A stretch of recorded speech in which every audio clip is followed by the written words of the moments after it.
Take any whole number. If it's odd, multiply it by 3 and add 1. If it's even, divide it by 2. Repeat this long enough, and you generate a sequence that behaves like a chaotic pinball. This chart shows the path of a single number plotted over the standard real number line. Every time the sequence hits an odd step, it scales up by 3.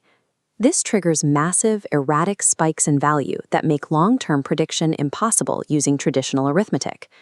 The divergence originates in a single constant, the +1 in the odd step rule. While multiplying by 3 is a clean scaling operation, adding 1 shifts the output away from its original alignment. This shift breaks the system's linearity. It forces the sequence into a new residue class that standard, local math can no longer track or reconcile. To find where these numbers eventually land, we have to look past the one-dimensional number line and lift the sequence into a higher dimensional geometry. We achieve this through the Adelic-Langlands program.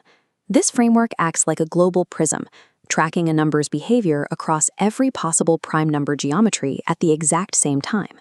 These geometries are known as p-adic numbers.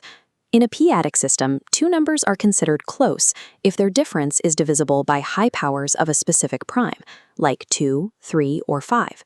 Evaluating a number across these infinite dimensions simultaneously exposes structural limits that are invisible to us on a standard number line. This is the Adelic product formula, a strict ledger that ties these dimensions together. For any integer trajectory to exist as a closed loop or an infinite path, the product of its weights across all these dimensions must equal exactly 1. In the real sector, odd steps multiply the value by 3, causing the path to expand. Its local weight grows significantly larger than 1. In the 3-adic sector, that same multiplication by 3 shrinks the local weight, bringing it below 1. These two sectors leave the ledger imbalanced. To maintain a product of exactly 1, the sequence relies on the final dimension, the 2-adic sector, to provide a massive counterweight. The 2-adic sector is where the Collatz sequence is finally cornered. In 2-adic geometry, adding 1 is mapped onto the unit circle as a fractional rotation. This transformation absorbs the arithmetic shift and converts it into a smooth, oscillating phase wave. For any trajectory attempting to wander outside the standard 4-2-1 loop, this wave oscillates violently across the numerical spectrum. These oscillations are governed by Ramanujan sums. In the outer shells of 2-adic space, they reach perfect phase cancellation, hitting exactly 0.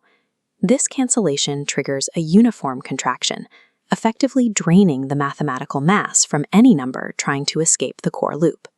This forces the 2-adic realm to act like an inescapable drain. It structurally crushes any trajectory lacking the stability to stay in the attractor loop. When we return to the Adelic ledger and add the 2-adic contraction, the equation breaks. The 2-adic sector drains far more mass than the real numbers can ever generate. Because of this deficit, the global product for any rogue trajectory falls strictly below 1. This creates a structural impossibility. Since the Adelic product formula demands a result of exactly 1, a rogue trajectory cannot exist without violating the core identities of the Adel ring. This state is known as spectral suffocation. The vanishing trace at the 2-adic prime leaves 0 mathematical density for rogue paths to survive. Starved of alternative pathways, the infinite state space outside the core basin collapses. Every positive integer is forced to drop into the only structurally sound geometry remaining, the stable 4-2-1 loop.